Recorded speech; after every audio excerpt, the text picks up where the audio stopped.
Question number 18 mister A जिनका as है 66 year यानी कि ये सीनियर सिटीज़न है।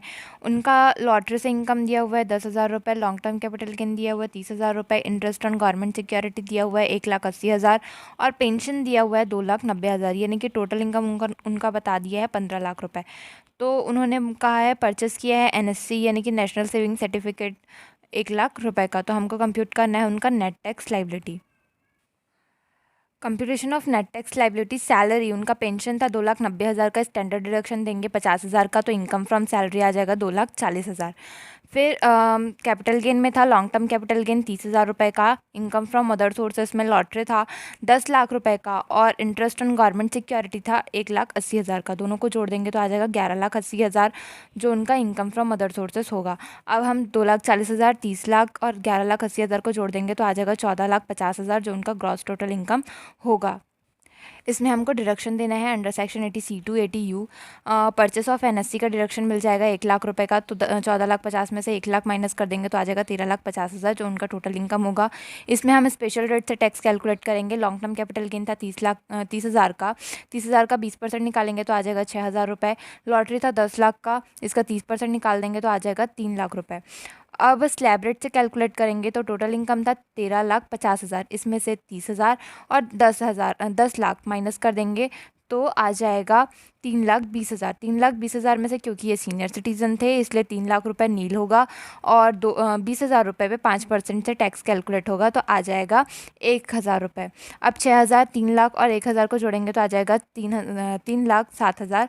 इस पे हम 4% एजुकेशन और हेल्थ से प्लस करेंगे तो जब 3,07,000 का 4% निकालेंगे तो आ जाएगा 12,280।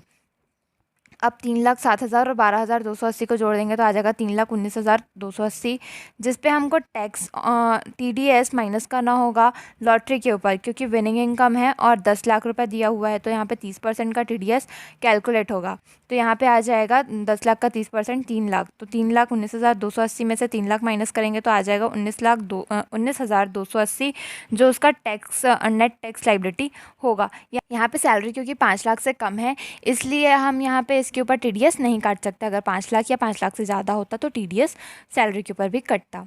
क्वेश्चन नंबर 19, यहाँ पे मिस्टर श्यामलाल का इनकम का स्टेटमेंट दिया हुआ है। उनका टैक्सेबल सैलरी है 3,50,000, शॉर्ट टर्म कैपिटल गेन है 12,000 का, लॉन्ग टर्म कैपिटल गेन है 2,40,000 का, इंटरेस्ट ऑन बैंक डिपॉजिट है 10,000 रुपये का, लॉटरी इनकम है 25,000 का, expenditure on medical treatment of disable dependent है 15,000 रुपये का, investment on national saving certificate है 10,000 रुपये का, donation on Indira Gandhi trust by cheque है 25,000 का और contribution to public provident fund है 15,000 का। तो हमको उनका टोटल इनकम और नेट टैक्स लाइबिलिटी कैलकुलेट करना है असेसमेंट ईयर 2021 के लिए।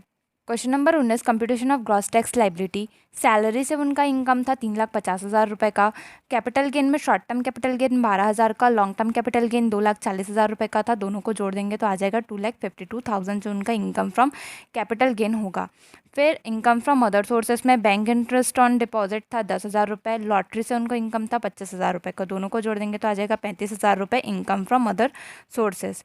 उनका ग्रॉस टोटल इनकम तीनों को जोड़ के आ जाएगा 6,37,000। उनको डिडक्शन देना है अंडर सेक्शन 80C2 80U।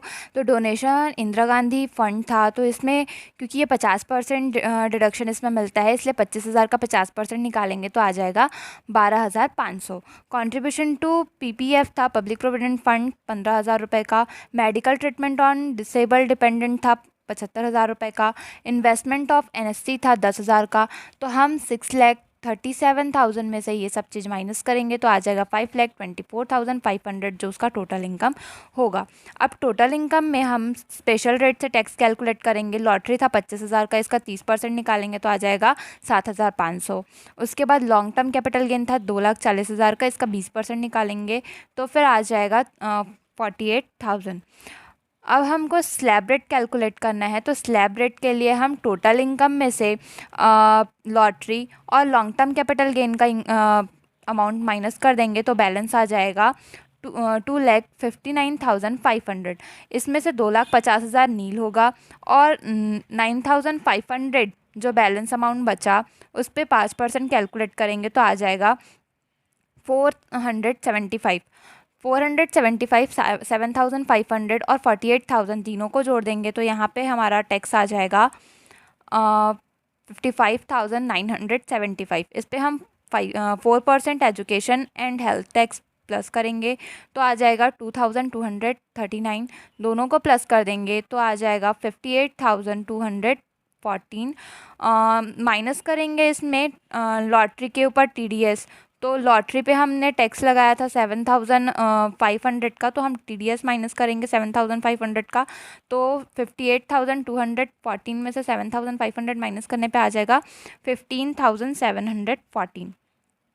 हम इसको राउंड ऑफ कर सकते हैं तो यहाँ पे आ जाएगा 15,710। ये उसका होगा net tax liability. Question number 20, mister Rex जिन्होंने अपना बिजनेस के लिए अपना हाउस किराए पे दिया हुआ था, उन्होंने 1 अप्रैल 2019 को 24 लाख रुपए में उसे बेच दिया है, जिसे उन्होंने ख़रीदा था 23 अप्रैल 2001 को 1,20,000 में। उन्होंने 24 जून 2019 को एक नया हाउस ख़रीदा है 8 लाख रुपये में और बॉन्ड NHAI का ख़रीदा है 6,40,000 रुपये में।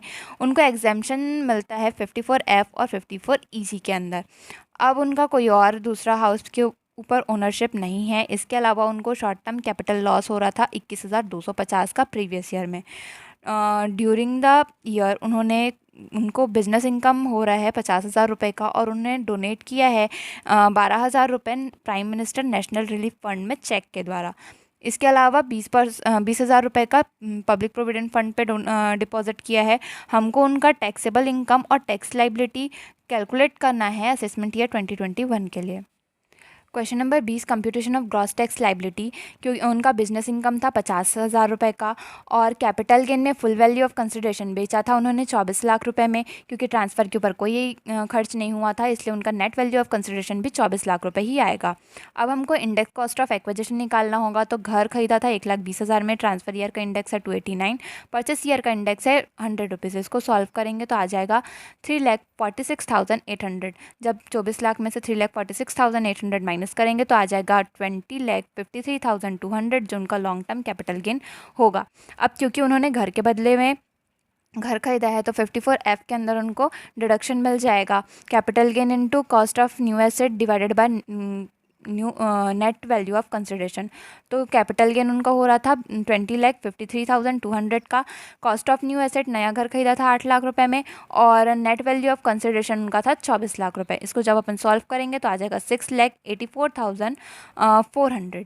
इसके अलावा उनको 54EC के अंदर क्योंकि उन्होंने 6,40,000 रुपये का बॉन्ड खरीदा था तो उसका भी डिडक्शन मिल जाएगा। तो कैपिटल गेन में से हम 20,53,200 में से 6,84,400 और 6,40,000 माइनस करेंगे तो आ जाएगा 7,28,800 जो उनका taxable long term capital gain होगा। इसमें से हम माइनस करेंगे, सेट ऑफ करेंगे शॉर्ट टर्म कैपिटल लॉस को, क्योंकि लॉन्ग टर्म में शॉर्ट टर्म एडजस्ट हो सकता है, इसलिए हमने यहाँ पे शॉर्ट टर्म को एडजस्ट किया है। तो वो था 21,250 का, तो हम इसको माइनस कर देंगे तो यहाँ पे हमारा इनकम फ्रॉम कैपिटल गेन आ जाएगा 7,07,550।